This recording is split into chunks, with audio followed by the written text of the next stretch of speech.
¿Estáis preparados y preparadas? Pues vamos allá. En 3, 2, 1. Bienvenidos y bienvenidas al podcast El Derecho y el Revés, la ley como nunca antes te la han contado, locutado por Daniela y John, donde vamos a abordar las últimas novedades legislativas que os van a ayudar con el estudio de vuestras asignaturas. Vamos a por ello.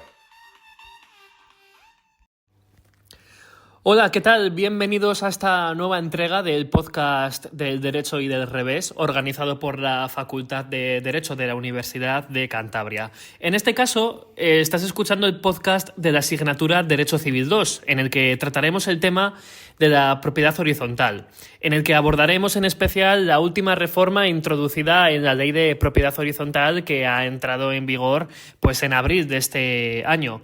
Y está referida a un tema de actualidad que resulta pues bastante conflictivo y que tiene lugar en nuestra región, especialmente pues en las localidades costeras. Hablamos de los pisos turísticos. Así que antes de empezar, quiero dar paso a mis tres compañeros. Tengo por aquí a la derecha a Darío Encinas. ¿Qué tal? Muy buenas. Hola, buenas tardes.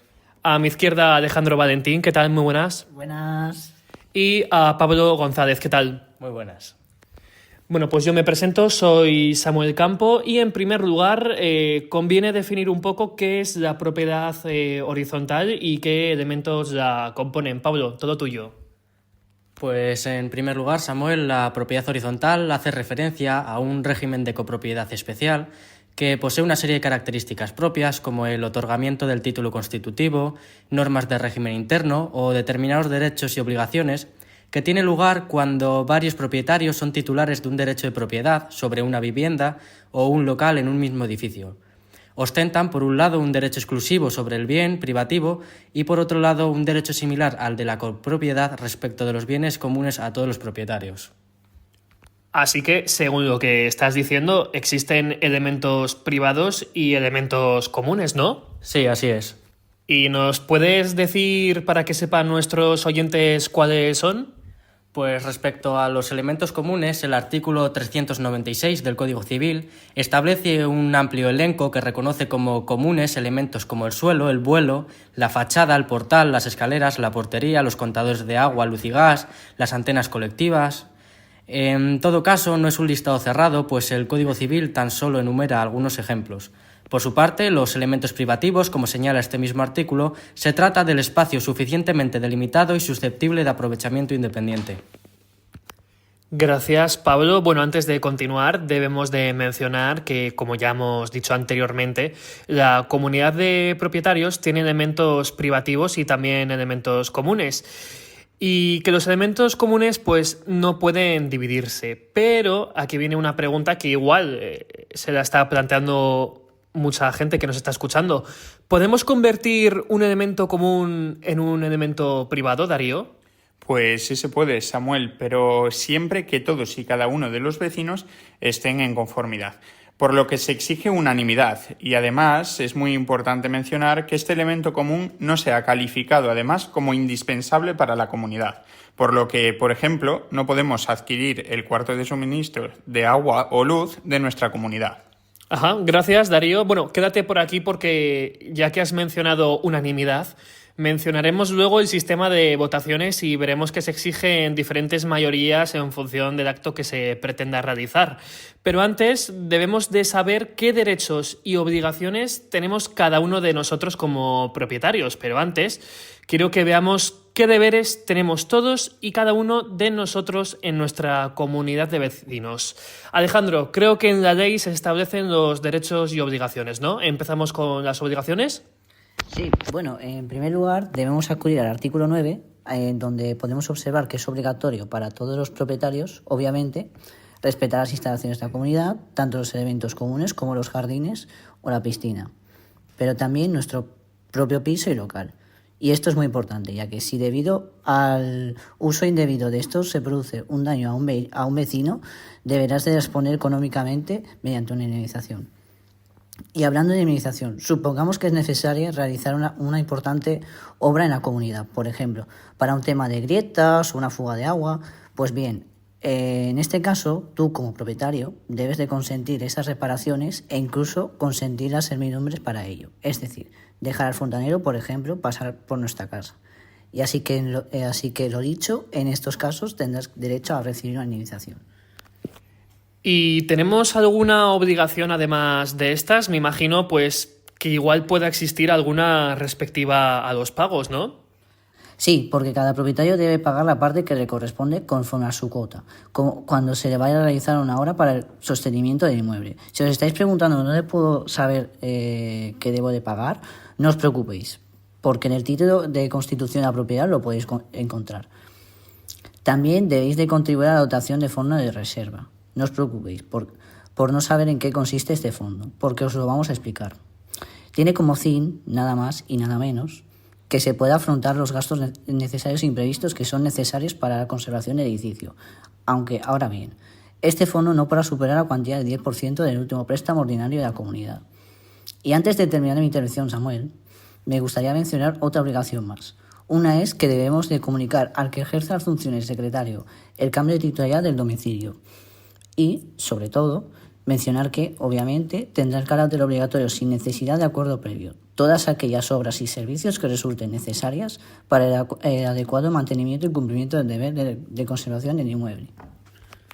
Gracias, Alejandro. Y bueno, además, aparte de obligaciones, también tenemos derechos, como por ejemplo de disfrutar de nuestra propiedad en todas sus facultades, pero siempre, ojo, teniendo en cuenta el inmueble y al resto de vecinos, pues por los posibles daños que podamos producir, tal y como hemos dicho hace un momento. Pero es que no solo es eso, sino que si te estás planteando dividir tu local o piso en otros, pues no hay ningún problema, aunque se debe de plantear en la Junta de Propietarios para votar y que de esa votación, resulten 3/5 favorables, tanto de propietarios como de las cuotas de participación. Pero la cosa no queda aquí. También tenemos derecho a solicitar la realización de obras de acceso universal que serán obligatorias cuando en nuestro edificio trabajen, vivan o presten servicios aquellas personas mayores de 70 años y personas con movilidad reducida. Aunque debemos de saber que todo esto cuenta con un requisito esencial: que el presupuesto de la obra no exceda de las 12 cuotas ordinarias de gastos comunes, por lo que el resto del coste lo afrontará quien lo haya solicitado. Y ahora sí, llega el momento de las votaciones. Y es que, dependiendo de lo que se quiera hacer en la comunidad de vecinos, es importante saber que existen diferentes tipos de votaciones: mayoría simple, unanimidad, 3/5, etc. Como es el caso de los pisos turísticos, que como ya he dicho, vamos a destacar. Y vamos a destacar sobre todo aquello referente a este último tema, porque si no me equivoco, Pablo, este tema se ha regulado por fin hace muy poco. Sí, la reforma entró en vigor el 3 de abril de 2025 y busca clarificar un asunto de actualidad bastante conflictivo, y es que según el Instituto Nacional de Estadística, a fecha de noviembre de 2024 existían en nuestro país más de 368.000 viviendas turísticas, de las cuales 7.500 se ubican en Cantabria. Pues bien, esta reforma aclara la redacción del artículo 17.12 de la Ley de Propiedad Horizontal relativa a la prohibición de este tipo de pisos, contemplando ahora sí la prohibición expresa mediante el voto favorable de las 3/5 partes del total de los propietarios, que a su vez representen las 3/5 partes de las cuotas de participación. Y es que la anterior redacción hablaba únicamente de limitar y condicionar, dejando su concreción a la labor interpretativa del Tribunal Supremo, quien, como nos contará Darío, determinó que dentro del término limitar se contempla la máxima de las limitaciones, que es la prohibición. Asimismo, debemos mencionar que tales modificaciones de la Ley de Propiedad Horizontal no tienen efectos retroactivos, hecho que ha tratado de dejar bastante claro el legislador, incluyendo la disposición adicional segunda, que para aquellos casos en que se estuviera ejerciendo tal actividad con posterioridad a la reforma que se hubiera acogido a las normativas sectorial turística, podrá seguir ejerciendo con total normalidad. Por último, únicamente añadir que la comunidad de propietarios podrá establecer un aumento de la cuota de gastos que en todo caso no será superior al 20%. Pues muy interesante esto que nos has comentado, Pablo, y que tanto está afectando a las comunidades de propietarios en la actualidad. Has mencionado una mayoría de 3/5, si no me equivoco, y me preguntaba si existían otros actos o actividades que requieran de esa mayoría cualificada.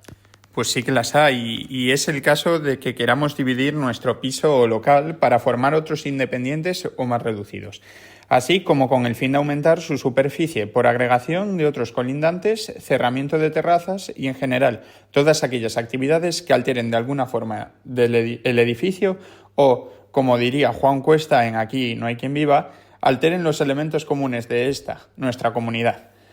Más ejemplos de esta mayoría son la supresión o establecimiento de la conserjería y la portería, para alquilar un elemento común que no tenga asignado un uso específico en el inmueble, el establecimiento o supresión de equipos o sistemas que tengan por finalidad mejorar la eficiencia hídrica del inmueble, que en este caso, si se vota a favor, obligaría a todos los propietarios, pero si los sistemas o equipos referentes a esto únicamente tendrían un aprovechamiento privado, bastará 1/3 de los propietarios que a su vez representen 1/3 de las cuotas de participación. Otro ejemplo es la adopción de acuerdos para realizar innovaciones, nuevas instalaciones, servicios o mejoras no requeridas para la adecuada conservación, habitabilidad, seguridad y accesibilidad del inmueble, no exigibles y cuya cuota de participación de instalación exceda del importe de 3 mensualidades ordinarias de gastos comunes, aunque si esas innovaciones pueden hacer que una parte del inmueble resulte inservible, no podrán realizarse. Luego tenemos otras mayorías, como es el caso de la mínima, Alejandro. Pues sí, y que consiste únicamente en que esté a favor 1/3 de los propietarios que a su vez representen 1/3 de las cuotas de participación, requiriéndose esta mayoría para instalación de estas infraestructuras comunes de telecomunicación o para adaptar las ya existentes, o también para instalar sistemas tanto privativos como comunes de aprovechamiento de energías renovables. Y en estos casos, los costes de la instalación y reforma únicamente deberán abonarlos los que votaron a favor y que a su vez se aprovechen de los mismos. Y nos queda otra mayoría antes de hablar de la unanimidad, que es la simple, y únicamente pues consiste en que deben demostrarse a favor la mayoría de los propietarios, que a su vez representen una mayoría de las cuotas existentes. Esto se pide para la realización de las obras o actuaciones que contribuyan a la mejora de la eficiencia energética o la implantación de fuentes de energía renovable de uso común y así como para solicitar subvenciones para afrontar dicho tipo de obras. Pero siempre que su coste repercutido anualmente, una vez descontadas las subvenciones o ayudas públicas, y aplicada en su caso la financiación, no supere la cuantía de 9 mensualidades ordinarias de gastos comunes. También se deberá de sacar dicha mayoría cuando queramos suprimir las barreras arquitectónicas que dificulten el acceso a personas con movilidad reducida, quedando obligada a la comunidad al pago de los gastos, aun cuando su importe repercutido anualmente exceda de las 12 mensualidades ordinarias de gastos comunes, así como para instalar un ascensor y todos aquellos acuerdos en los que la ley no establece una mayoría específica. Y nos queda el último, la unanimidad, y se da para el caso en el que se pretenda aprobar o modificar el título constitutivo y los estatutos de la comunidad, que de hecho, muy importante, para que resulten oponibles ante posibles nuevos propietarios posteriores a la celebración de la votación de la aprobación o modificación de los estatutos de la comunidad, hay que inscribirlo en el registro de la propiedad. A mí me gustaría añadir una cosa, Samuel. Pues adelante, Pablo, sin problema. Por si alguno de nuestros oyentes tiene un coche eléctrico respecto a la instalación de sus puntos de carga, no resulta necesario votación alguna, tan solo comunicar previamente a la comunidad la intención de instalarlo. Eso sí, todos los cargos relativos a la misma y por supuesto el consumo eléctrico correrá al exclusivo cargo de ese propietario. Pues gracias, Pablo. Y ahora Darío nos va a contar qué podemos hacer si estamos en contra pues, de algunas de las votaciones que han salido adelante en la Junta, porque vamos a saber en qué consiste la denominada impugnación de acuerdos que viene recogida en el artículo 18 de la Ley de Propiedad Horizontal.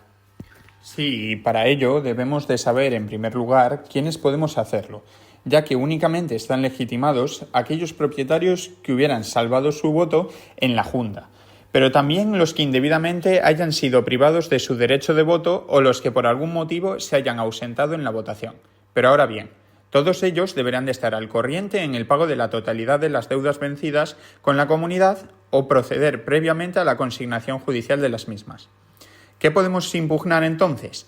Pues aquellos acuerdos que se puedan estimar como gravemente lesivos para los intereses de la propia comunidad en beneficio de algunos propietarios en concreto.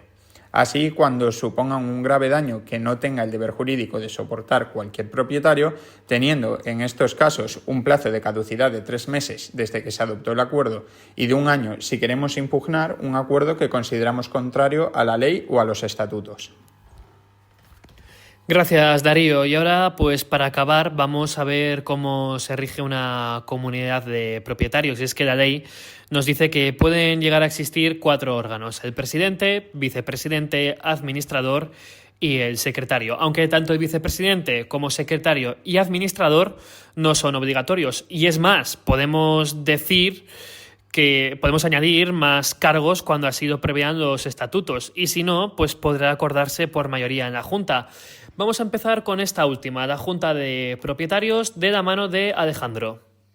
Bueno, vamos a empezar con ella. En primer lugar, debemos saber que se trata, por así decirlo, del órgano que rige toda la comunidad. Y es que tiene entre algunas de sus funciones enumeradas en el artículo 14 el poder de aprobar los planes de ingresos y gastos, los presupuestos anuales, ejecución de obras de reparación, nombrar los cargos o reformar y aprobar los estatutos y el reglamento interno de funcionamiento. Para ello, ¿qué tenemos que hacer para que se celebre? Bueno, pues en primer lugar, tenéis que saber que siempre se celebra anualmente con el mero fin, pues para aprobar los gastos e ingresos, pero se podrá celebrar más veces si el presidente es el que quiere convocarla, ya que puede hacerlo en cualquier momento, pero también pueden solicitarlo un cuarto de los propietarios o aquellos que lleguen a superar el 25% de la representación de las cuotas de participación. ¿Cómo se convoca una junta? Pues muy sencillo. Y esto nos lo dice el artículo 16. En primer lugar, debe constar el lugar y el momento de la celebración, tanto de la primera y de la segunda convocatoria. Y todo esto se debe de hacer siguiendo los requisitos del artículo 9 de la Ley de Propiedad Horizontal. Es decir, por cualquier soporte que permita que la citación de la Junta sea efectiva, como puede ser una publicación en el tablón de anuncios. Gracias, Alejandro. Y antes de continuar, me gustaría decir una cosa muy importante, y es que en el caso de que uno de los propietarios no esté al día de los pagos, este puede sin ningún tipo de problema acudir a la Junta y hablar en ella aportando sus argumentos y dando su opinión, pero sin embargo, no podrá votar. Y por último, pues simplemente destacar que una vez que se celebra la Junta, esta constará con todo aquello que haya sucedido en ella, pues el lugar, la hora de celebración, si su carácter es ordinario o extraordinario, el autor de la convocatoria, etcétera. Bueno, pues todo ello se va a constar en un libro de actas que se custodiará en el registro de la propiedad. Y dicho esto, pasamos al vicepresidente. Pues esta figura únicamente tiene como fin asistir al presidente en todos aquellos asuntos que le haya conferido la Junta de Propietarios, así como sustituirlo en caso de que se encuentre ausente o indispuesto. Respecto a su elección, será igual que la del presidente, es decir, bien elegido por la Junta de Propietarios o el método previsto por la misma, ya sea sorteo o el turno rotatorio. Administrador, Darío. Tiene las funciones que le atribuye el artículo 20 de la ley, es decir, atender a la conservación y mantenimiento del edificio proponiendo las obras necesarias para ello, preparar y organizar los gastos de la comunidad, efectuar pagos y cobros, actuar como secretario de la comunidad o simplemente, por ejemplo, si le autoriza la Junta de Propietarios, comparecer en juicio con el fin de reclamar todos aquellos gastos comunes que se le deben a la comunidad. ¿Cómo se elige? Pues muy sencillo, ya que lo nombra la propia Junta por mayoría. Secretario, Alejandro. Pues también es nombrado por la Junta de Propietarios, aunque no es obligatorio que tengamos a un secretario en nuestra comunidad, en cuyo caso va a asumir las funciones del presidente. Entre esas funciones destacan las custodias de todos aquellos documentos y libros referentes a la comunidad, expedir certificaciones y, lo más importante, levantar las actas de la Junta de Propietarios.